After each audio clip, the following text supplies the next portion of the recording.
Olá, muito bem-vindo, muito bem-vinda a mais um programa Direito e Justiça, que hoje traz um outro tema de grande importância para nós, que é a questão atinente ao Tribunal do Júri. Como funciona o Tribunal do Júri? Quem pode ser jurado naquele conselho de sentença que é encarregado por definir a responsabilidade criminal de alguém que é submetido ao Poder Judiciário em crimes que são de competência, de atribuição do Tribunal do Júri?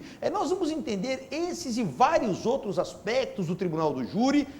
Para isso, recebemos aqui hoje, para nossa grande alegria, o doutor Levi Magno, que é procurador de Justiça do Estado de São Paulo, que tem uma enorme vivência em tribunais do júri, e eu já agradeço de antemão, doutor Levi, a sua presença aqui conosco. É um prazer recebê-lo aqui. Muito obrigado. Eu estou à disposição para esclarecer um tema tão importante que hora e outra aparece para os colegas na mídia, são crimes de sangue, crimes que chamam muito atenção. Eu estou à sua disposição para as perguntas. Muito obrigado mais uma vez, e eu já vou começar então com essas perguntas para a gente já começar a bater o nosso papo de hoje. E a primeira pergunta que eu gostaria do seu esclarecimento para o nosso telespectador: quais são os crimes que podem ser julgados pelo Tribunal do Júri? Essa pergunta é muito importante, porque as pessoas pensam, porque eventualmente ocorreu a morte violenta de alguém, aquele que foi responsável, ele vai para o júri.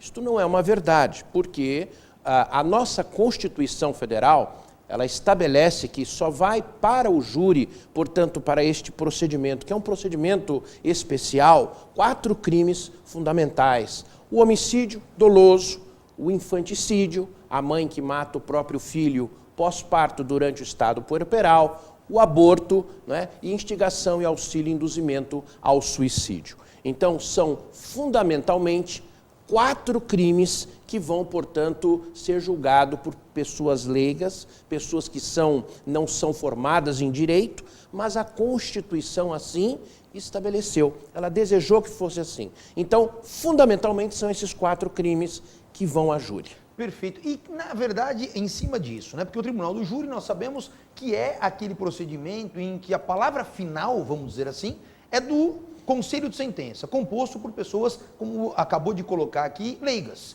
Pessoas que muitas vezes desconhecem regras jurídicas e daí por diante. Então pode ser da dona de casa até um engenheiro, enfim, qualquer outra pessoa que não integre o mundo do direito. E aí eu já faço uma outra pergunta. Quem pode ser escolhido para ser jurado? Existem requisitos específicos para isso? Isto é importante. E aqui, até aproveitando a sua pergunta, acho que é interessante ressaltar, todo procedimento de julgamento, ele tem fundamentalmente só 2 fases, né? Uma fase que é comandada por um juiz de carreira, e esse juiz ele apenas avalia se existem os elementos mínimos ali para que a pessoa possa ser julgada pelo que a gente chama de juiz natural. O juiz natural é o destinatário final daquele processo. Então, esse juiz, que é um juiz sozinho, é aquele que fez faculdade, prestou concurso, é um juiz de direito, ele faz aquela primeira avaliação, e se estão presentes lá os requisitos mínimos, houve o crime, tem elementos iniciais, ele manda então para o juízo final. Por isso que nós temos estas 2 fases. Esse juízo final, ele é, na verdade, formado por pessoas que são leigos, não fizeram faculdade de direito, embora nada impeça que o advogado seja um jurado, né? Eu já tive na minha carreira várias situações em que o advogado estava ali, compondo ali o conselho para ser sorteado e, portanto, proceder a eventual julgamento. Mas são pessoas que, segundo a nossa lei, precisam ter no mínimo 18 anos de idade. É até uma curiosidade, porque para julgar um furto é necessário que um juiz faça faculdade, é necessário que um juiz preste um concurso 3 anos depois que ele acabou a faculdade, porque se existe a quarentena, então ele tem 3 anos para poder, não pode, porque ele tem que ter estágio, ele tem que ter, para poder julgar. A atividade jurídica. Atividade jurídica. Ele vai entrar, então, na magistratura, na melhor das hipóteses, com 26 anos, com 25, 26 anos, para julgar um furto. Olhem só. Agora, para julgar o homicídio, que é um a crime lei, muito mais que é um grave, crime gravíssimo, né? É um crime onde, como regra, se tira a vida de alguém, nós temos a possibilidade de ter um jurado com 18 anos de idade. Né? É o que a gente brinca lá, é o juritim, né? Eles não gostam de ser chamados assim, mas às vezes você tem um conselho de sentença muito jovem, 18, 19, 20 anos de idade, né? E podem ser jurados? Podem, não há problema nenhum. O que não podem servir, o jurado que não pode, é aquele que tem menos de 18 anos, né? Normalmente o pessoal diz, é o de menor, né? O menor, ele não pode ocupar, portanto, a cadeira do júri. Além desse requisito da idade, existem outros em relação, por exemplo, à personalidade, a não ter passagens criminais ou algo do tipo? Sim. Isso é feita uma avaliação em relação aos antecedentes criminais, né? Mas do ponto de vista da estrutura interna, não há nenhum tipo de requisito, né? O juiz vai fazer na verdade, o que ele faz é uma convocação em várias instituições, Febraban, que é dos bancos, Fiesp das indústrias, da Secretaria de Educação, universidades, Tribunal Regional Eleitoral. Ele faz ali um apanhado de pessoas e que depois essas pessoas, elas vêm para dentro de vamos dizer, de um cesto só e são sorteadas. Então é mediante um sorteio que elas vão poder, então, participar do júri, né? Lembrando que não há possibilidade de recusa, né? Quando eu digo recusa, a recusa, evidente, nós vamos ver na lei, ela traz algumas questões, mas, como regra, você não pode, a priori, se recusar a servir ao conselho de sentença. Perfeito. E a pessoa que tem essa vontade, por exemplo, de se colocar como jurado, se disponibilizar para atuar como jurada, o que ela deve fazer? Ela vai até, por exemplo, imagine que ela não esteja no rol dessas pessoas que foram selecionadas por essas instituições. Claro. Ela vai até o fórum, se coloca à disposição. Como funciona isso na prática? Todos os lugares pelos quais eu passei, embora isso não seja comum, alguém querer ir lá participar do júri, não é fácil ser juiz, não é? Enfim, os lugares, o juiz colocava lá à disposição. Se você quiser colocar lá o seu nome, nós colocamos você na lista, você vai entrar naquela lista geral. E que depois, mediante um sorteio, nós vamos então fazer, na verdade, uma seleção, mas não é uma seleção escolhida a dedo, não. É só um agrupamento de pessoas, mediante sorteio, e que vão compor 25 jurados que são convocados no dia do julgamento. 25 são convocados, nós temos que ter presentes no mínimo 15, e nesse de 25 a 15, nós fazemos o sorteio na hora e 7 vão ocupar aquele conselho de sentença que, para o colega entender melhor, são aqueles que vão julgar a causa. Perfeito. Agora, há pouco nós mencionamos também um aspecto relevante de crimes que são julgados pelo Tribunal do Júri. Por exemplo, o homicídio. Normalmente, salvo algumas exceções, evidente, mas o homicídio é um crime praticado por pessoas que demonstram em algumas situações, é bom frisar isso, uma tendência, uma personalidade mais agressiva, mais voltada à prática de crimes e daí por diante. Isso, por outro lado, gera uma preocupação ao jurado. O jurado muitas vezes fica receoso de ter a sua identidade divulgada num cenário como esse, na presença de alguém que está sendo acusado por um crime dessa natureza. Como funciona, como se dá a privacidade da identidade desses jurados? No momento em que nós vamos fazer o julgamento, tanto a defesa quanto a acusação já tiveram, a priori, acesso ao jurado, o nome e a profissão. Então, em tese, vamos dizer assim, a privacidade, o endereço, eventualmente as redes sociais, isto não é mantido público, aberto, de modo que o jurado passa, então, ter protegida essa privacidade. Nós não teremos ali no dia do julgamento como saber onde o jurado mora, estado civil, qual é a idade, enfim. Teremos lá nome, profissão. E a partir dali, cada um, primeiro a defesa, depois a acusação, vão aceitar ou não aquele jurado para compor aqueles 7, né, que no fundo vão julgar definitivamente a causa. Nós estamos falando de possibilidade que a Constituição atribui ao cidadão para julgar o seu par, né? Naturalmente que nós temos aí situações de crimes dessa natureza que ganham grande repercussão. Eu posso aqui relembrar alguns casos, como o caso da Suzane von Richthofen, como o caso dos Nardoni, enfim, casos de crimes de atribuição do Tribunal do Júri de grande repercussão. Considerando que nós temos ali pessoas da sociedade, pessoas leigas, a imprensa, de uma forma geral, ela acaba influenciando em resultados do Tribunal do Júri? Esse é um tema bem controvertido, né? Porque eu vou pegar o caso, por exemplo, da Suzane, que todos é conhecimento geral, aquela que se envolveu aí na morte dos pais, junto com o namorado e o irmão do namorado. Foi um crime de grande repercussão, eu tenho a impressão que todos, né, da sociedade acompanharam, a imprensa deu um destaque total, realmente tem que ficar presa na cadeia, enfim, não é? É evidente que esta é a ideia inicial que a imprensa passa, e é uma ideia que talvez fique na cabeça da maioria das pessoas. Tanto que até hoje ela é acompanhada pela mídia. De perto, né? Se ela sai numa saída temporária, está lá a imprensa acompanhando. Então ela ficou estigmatizada do ponto de vista social. Quando você assume a condição de jurado, você vai conhecer mais as particularidades daquele processo. Ou seja, os detalhes, os argumentos na linha humana, na linha, enfim, aí é um outro mundo, e aí cabe ali, portanto, a cada uma das partes, ao promotor, ao advogado.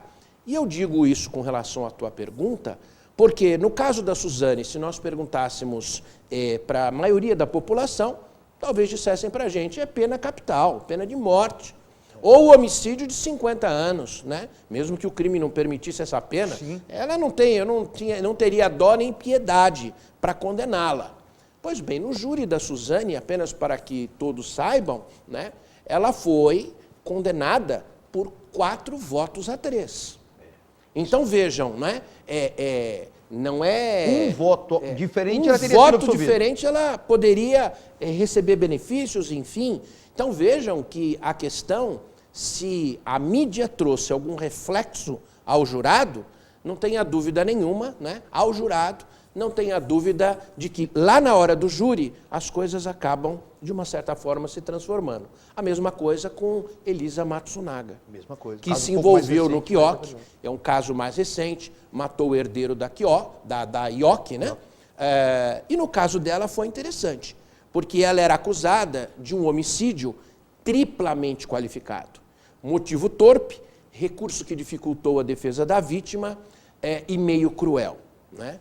E os senhores, todos que acompanharam, viram o seguinte, o recurso que dificultou caiu, ficou o motivo torpe e o meio cruel caiu. Então, e vejam aí, né? Ela foi condenada, né?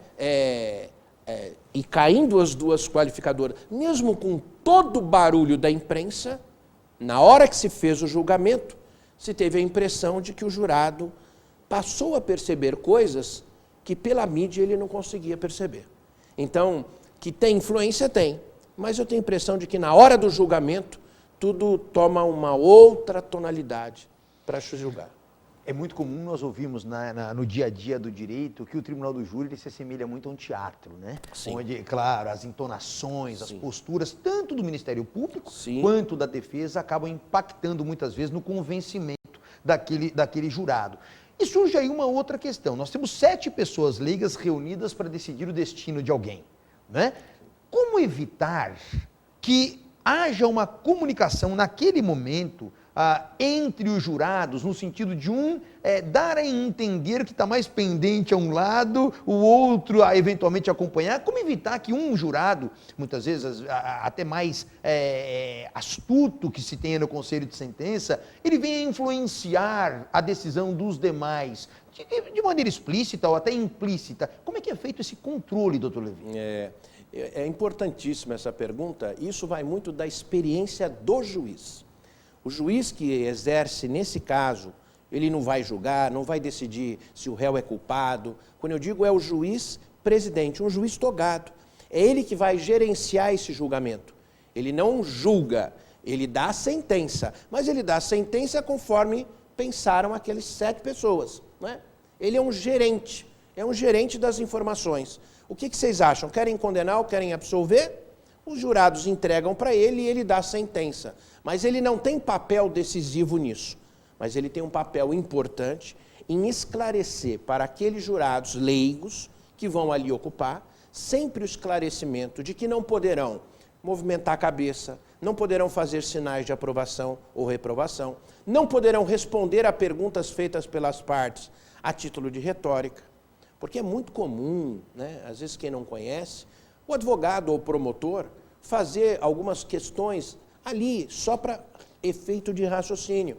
Então ele diria assim, ele nunca poderia estar lá na cena do crime, porque ele tinha uma passagem comprada para tal lugar. Eu acho que todos os senhores concordam com isso, não é?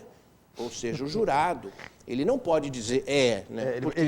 A parte induz, né? Isso. Então, se ele disser obviamente, nós vamos ter lá a quebra da incomunicabilidade. Ele manifestou uma aceitação ou uma reprovação, e isso faz com que o julgamento perca a sua validade. Então, cabe aos jurados sempre cabe ao juiz-presidente sempre alertar aos 7 jurados. O que nós vamos alertá-los? Os senhores, e eu sempre brincava nos meus julgamentos, falava para o juiz, vamos falar, os senhores são múmias paralíticas. A múmia já é paralítica, mas isso é redundância. Não podem mexer cabeça, não respondam a perguntas, não façam sinais de aprovação ou reprovação, se policiem para isso. Então, eu acho que cabe muito ao juiz-presidente fazer com que o jurado não se manifeste, revelando a sua intenção de como ele quer que aquilo seja julgado. E na eventualidade de escapar, até porque são leigos, não estão acostumados com aquela situação, sim, escapar uma manifestação de ideia sobre aquilo que está sendo colocado, qual que é a consequência disso? A consequência, primeiro, é aguardar a manifestação das partes. O que o promotor e o advogado pensaram daquilo? Né? Normalmente, evidente, a hora que ele manifesta a vontade, a parte, seja promotor, seja o advogado, vão levantar excelência, infelizmente. Né? O jurado manifestou a sua intenção de voto, consequentemente eu requeiro a anulação do julgamento. E aí o que acontece? Olha que relevância isso, quer dizer, uma manifestação do jurado num momento inoportuno, que eventualmente indique qual é a sua tendência de convencimento, pode fazer com que tudo aquilo desapareça. Inclusive, se os colegas, às vezes, nessas redes sociais, YouTube, procurem lá, vocês vão ver vídeos de advogados que, às vezes, até, filmam situações. Por exemplo, eu vou dizer, tem na internet um determinado vídeo em que o advogado, depois de 6 ou 7 dias de júri, ele resolve dizer que os jurados quebraram a incomunicabilidade, ele justifica e o juiz entende que não e ele abandona o plenário. Então, era uma coisa interessante, porque isso faz cair por terra todo o julgamento.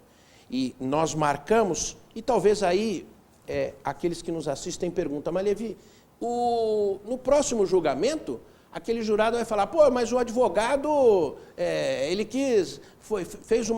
foi matreiro aqui, o promotor também foi matreiro, eu não vou aceitar, eu vou penalizar esse advogado, né?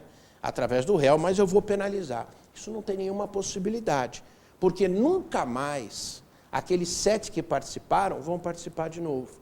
Perfeito. Sempre num novo julgamento, caso haja, nós teremos 7 jurados novos que nunca viram nada e, portanto, não estão suscetíveis àquelas informações do julgamento anterior. E nós vamos recebendo aqui perguntas das pessoas que nos estão assistindo. A Tereza, do final do telefone 8623, ela faz uma pergunta interessante. Na escolha dos jurados, há requisitos de escolaridade, religião, raça, algo do gênero? Não, nada. Não se faz nenhum tipo de... A única questão que nós vamos levantar é a questão da idade, e se não tem antecedentes criminais. Não é necessário que haja nenhum outro tipo de pesquisa ou consulta, religião, credo, enfim, o que for, isso não interfere na eleição do jurado. Em relação a essa incomunicabilidade que nós falamos há pouco, Nós sabemos, e isso também divulgado muitas vezes pela própria imprensa, nós temos júris, e aqui já foi até citado um exemplo de 7 dias, que se prolongam no tempo, né? Isso é um ônus muito pesado para quem é o jurado, especialmente, porque ele está ali atendendo a uma necessidade, né? Porque isso é um munus público que a Constituição impõe e não tem como ser feito de outra forma, mas automaticamente ele acaba tendo prejuízos familiares, porque ele fica longe da família, muitas vezes profissionais, porque ele tem que se distanciar. Imagina um empresário que tem que permanecer 7 dias longe da sua empresa, da gestão da sua empresa e daí por diante. E eu digo empresário porque me parece que o empregado não pode em nenhum momento sofrer consequências prejudiciais por conta dessa função pública que exerce. Correto? Correto. Qualquer pessoa, professor, empregado, pessoas que tenham qualquer vínculo com o trabalho, não podem ser prejudicados. Isso não pode jamais ser motivo de demissão ou desconto salarial. É verdade, quando o júri se alonga demais, nós temos que preservar o jurado ali dentro, ele não pode voltar para casa. Então, normalmente, até para, trazer alguma curiosidade a quem nos assiste, a hora que o jurado senta ali e ele fica sabendo que o júri vai ser mais longo, então o oficial de justiça diz, olha, coloca o seu telefone aqui, eu vou ligar para a tua casa para te trazer peça de roupa, Mas o que é? Não, porque provavelmente esse júri vai demorar 2, 3 dias. Leve onde ele fica? Em algum alojamento interno, sem comunicação com rádio, televisão, jornal, qualquer internet, ele está sem se comunicar com nada. Ele não pode se comunicar com o meio até o final do julgamento, onde o juiz diz, então, está cessada a incomunicabilidade. Ele faz o julgamento e, em seguida, ele vai liberar os jurados. Mas até lá, 1 dia, 2 dias, 3 dias, 4 dias, ele faz a sua refeição naquele local, dentro do fórum. Vamos dar exemplo aqui em São Paulo, no Foro da Barra Funda, ali nós já temos o refeitório, temos o alojamento, temos cobertor, manta, lençol, tem local para tomar um banho, para escovar um dente, tudo nós já temos lá próprio. No interior, normalmente, os juízes reservam o quê? Hotéis. E dentro desses hotéis, nós temos obrigatoriedade de tirar a televisão, tirar tudo. Os quartos são... e nós vamos manter um oficial de justiça para que não haja nenhum tipo de conversa acerca do processo. Esse é o próximo ponto, inclusive, que eu queria mencionar. Júris longos assim, onde eles fazem as refeições juntos, vão para o mesmo hotel, passam ali dias juntos. Como fazer o controle que, de fato, não está havendo esse tipo de conversa, esse tipo de ponderação entre eles? Como é que o Estado se prepara para isso? O oficial de justiça, ele vai ser incumbido, além da advertência que o juiz vai fazer, o oficial de justiça será, então, responsável por fazer esse tipo de controle. Mas o próprio juiz já vai dizer, olha, durante o julgamento, os senhores podem conversar do que os senhores quiserem. Quer conversar de futebol, quer conversar da família, quer conversar de religião. Os senhores podem conversar menos dos fatos que estão sendo julgados. Não conversem sobre os fatos, porque aí, evidentemente, é um problema sério. O Brasil ainda é o único país no mundo onde nós temos este problema. Aliás, se você for procurar seriados, filmes, você vai ver lá o 11 Homens e uma Sentença, onde eles entram numa sala e ficam conversando sobre o crime. Aqui isso é humanamente impossível. Por quê? Porque aqui ele julga sozinho. É uma sentença que vai ser construída através de 7 pensamentos, sem que um saiba o que o outro está pensando. 7 pensamentos isolados. Isolados. Porque eles sentam, recebem uma cédula sim e uma cédula não, e o juiz passa a fazer um questionário. A vítima morreu? Sim ou não? Se entender que é sim, coloca a cédula sim. Não, não morreu, a cédula não.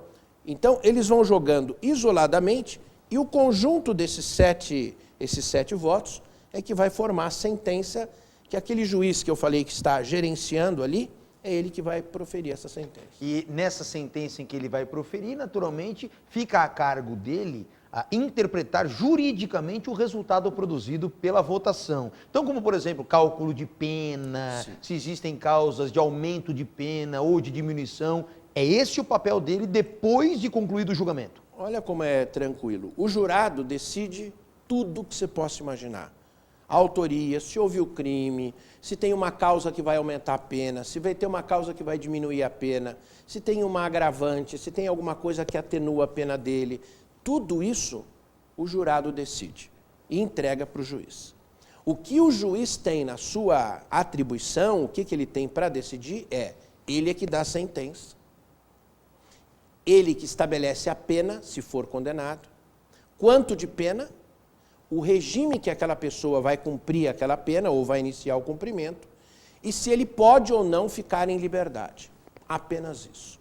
Então o juiz é sentença, pena, quantidade, regime e se fica em liberdade. Aquele jurado que eventualmente, e aqui eu friso muito, mesmo que não seja de maneira intencional, às vezes aconteceu, escapou dentro daquele calor do julgamento em si, exteriorizou um pensamento. Ou por gesto, ele tem uma punição se isso eventualmente vier a gerar a anulação do julgamento? Poderia até ser punido, normalmente o juiz releva. E vamos observar, o jurado, ele trabalha ali, o trabalho é obrigatório, sem ganhar nada. É bom lembrar isso, né? O trabalho no júri no Brasil é gratuito. Você não na verdade, recompensado por nada. Né? É evidente, serão oferecidas as refeições, o café da manhã, se você tiver que ficar até no outro dia, o almoço, um café, a janta, tudo isto é oferecido. Né?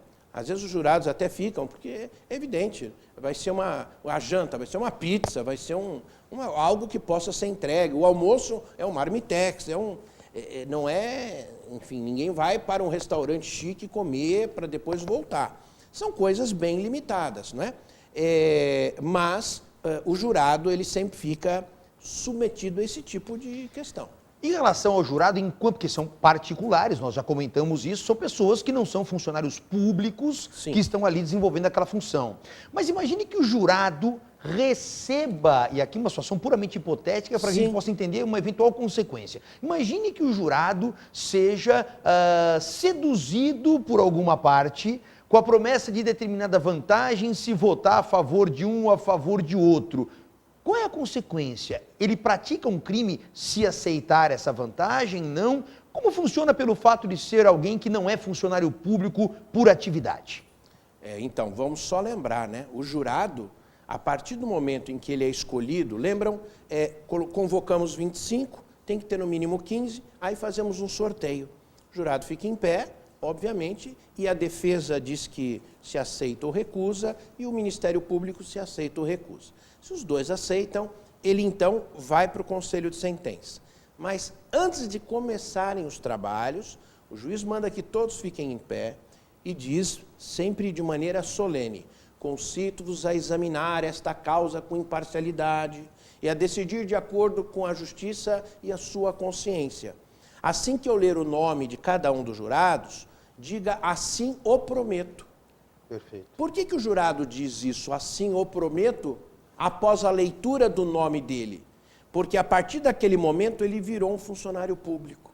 Perfeito. Acaba de virar um funcionário público que a gente chama, ele vai exercer uma função pública não remunerada. Então ele vai ser um funcionário público e passa a responder por todos os crimes típicos de funcionário público. Entre eles, receber dinheiro para julgar desta ou daquela forma. Além disso, sem dúvida, havendo prova de que houve esse tipo de pagamento, o suborno é uma causa que vai, evidentemente, anular por completo aquele julgamento. Ontem o Supremo Tribunal Federal decidiu a questão da prisão em segunda instância, mudando o entendimento, mas isso já fica aqui reiterado o convite para um próximo bate-papo nosso. Agora, em cima disso até, existe a possibilidade, agora vai se discutir a possibilidade de dar início à execução do cumprimento da pena advinda do conselho de sentença do júri, independentemente de qualquer recurso. Então, eu estou sendo julgado pelo tribunal do júri, o júri concluiu para mim a responsabilidade criminal, mesmo que eu estivesse respondido o processo em liberdade. Então, o júri decide pela minha responsabilidade criminal. automaticamente o juiz calcula a pena naquele cenário e eu já sairia de lá preso, mesmo ainda sendo possível recursos. Essa decisão é uma decisão que também é polêmica, não é, doutor Levi? Polêmica e evidente que os meus colegas não escutem, mas eu tenho uma posição muito clara. Ora, se você não permite a execução provisória de um colegiado de 2º grau, onde eu passei por juiz togado em 1º grau, juízo colegiado em 2º grau, como eu permiti que uma sentença que foi ali dada por votos de leigos já tenha uma aplicação imediata? Tenho a impressão de que o Supremo precisaria talvez pensar um pouco melhor e não dar esse tipo de efetividade, porque, na realidade, o julgamento está sendo feito por leigos. Ainda que na Constituição esteja escrita a palavra, e foi utilizada isso no julgamento do Supremo, soberania dos veredictos, não podemos esquecer que essa soberania é dada por um leigo. E o leigo, evidentemente, pode se equivocar por um lado ou por outro. Então, se eu não permito a execução provisória em 2ª instância por juízes togados, preparados, que foram para aquela missão, como é que eu já dou eficácia imediata a uma sentença dada por leigos que nem intenção de exercer função judicante tem? Então, eu tenho a impressão que isso vai ter que ser melhor. É mais um tema de grande discussão que se avizinha, né? Doutor Levi, nosso programa vai chegando ao final hoje. Quero mais uma vez agradecer a sua presença e reiterar o convite para próximas oportunidades. Tenho certeza que os esclarecimentos foram brilhantes, então receba aqui os meus agradecimentos sinceros. Eu é que agradeço muito a presença, estou à disposição. Espero que tenha esclarecido essa questão do Tribunal do Júri. Isso é um mundo à parte, é um julgamento muito interessante e excelente para que a gente tenha conhecimento de como funciona a justiça brasileira.